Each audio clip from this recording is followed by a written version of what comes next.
A very long time ago, in the year 1819, a very talented man was struggling to find a suitable location to set up a British settlement. During those years, the Dutch had a huge amount of control over the trade routes in Southeast Asia. However, the British only had two ports in the region, Penang and Bencoolen. These ports were not very profitable as they were not located along the important trade routes. Useless lah! Another useless one! Aha! Singapore! It has a deep harbour! Help! Help! Help! And a good supply of water and food. It is right smack in the middle of the Straits of Malacca. Thomas Stamford Raffles managed to convince the Temenggong and Sultan to allow the British to set up a settlement in Singapore. They signed a treaty to allow the British to set up a settlement there on 6 February 1819. The sleepy little fishing village grew into a bustling town because of one man. As a bustling port, Singapore attracted many foreigners to come and trade. Many were attracted by Singapore and decided to stay on. One of the reasons was that Singapore had many good job opportunities. The foreigners included those from the Malay archipelago and the Indochina region. Also, there were Chinese men who came, including merchants and Chinese coolies. There were also Indians and Eurasians living in Singapore. Raffles decided to plan a town map. I decided to plan a town map.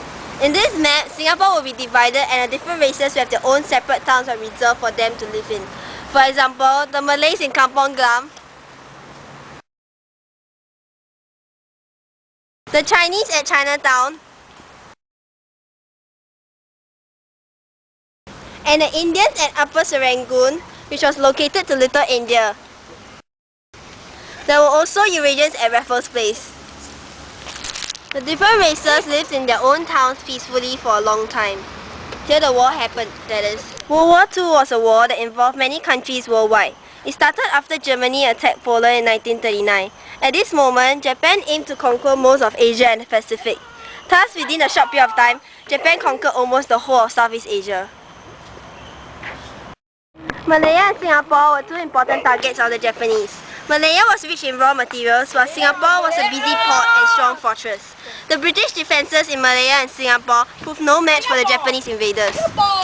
The British expected the Japanese to enter by sea. Therefore, they stationed butt guns near the sea to shoot the enemy ships. However, the British did not put up a strong defence in the north of Singapore, thinking it was impossible to cut through the thick forest. Unfortunately, the Japanese did just that. The British were crippled both by air and sea. They were left with no strong defence against Singapore.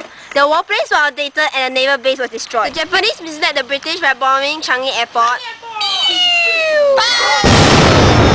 and Pulau Ubin heavily. This was to lure the British to the northeast. In this way, the defence at the northwest would be weak and could be invaded easily.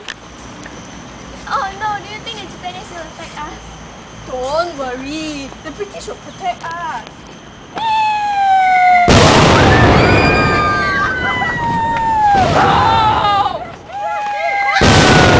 my dear God! The Japanese are here! Run! Run for your life!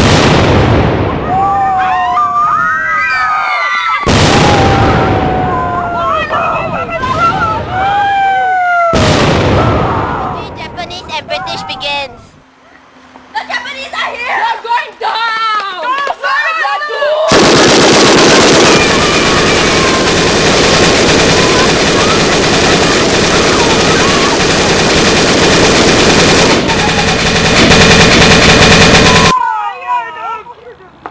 The Japanese gave Singapore a new name, Shonan-tu, which meant the light of the south. The name was ironic as the people in Singapore spent the darkest days of their lives during the 3.5-year-long Japanese occupation. People were dying of hunger, poverty, clothes were torn and tattered.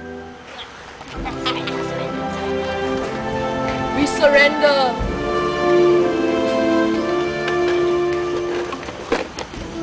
Hi.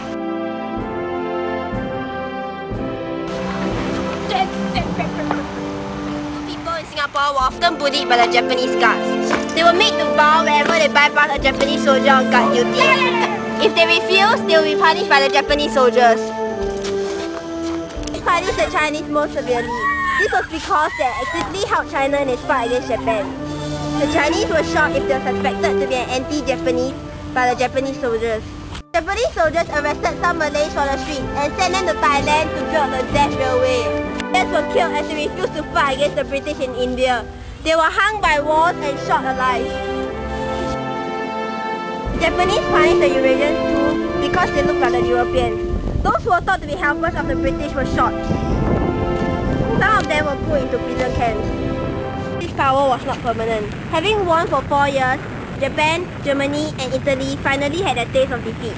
The Allies defeated Germany and Italy before Japan.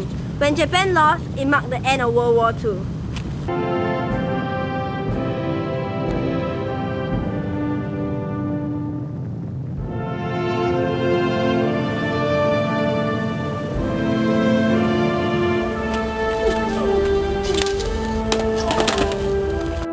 And celebrated their victory.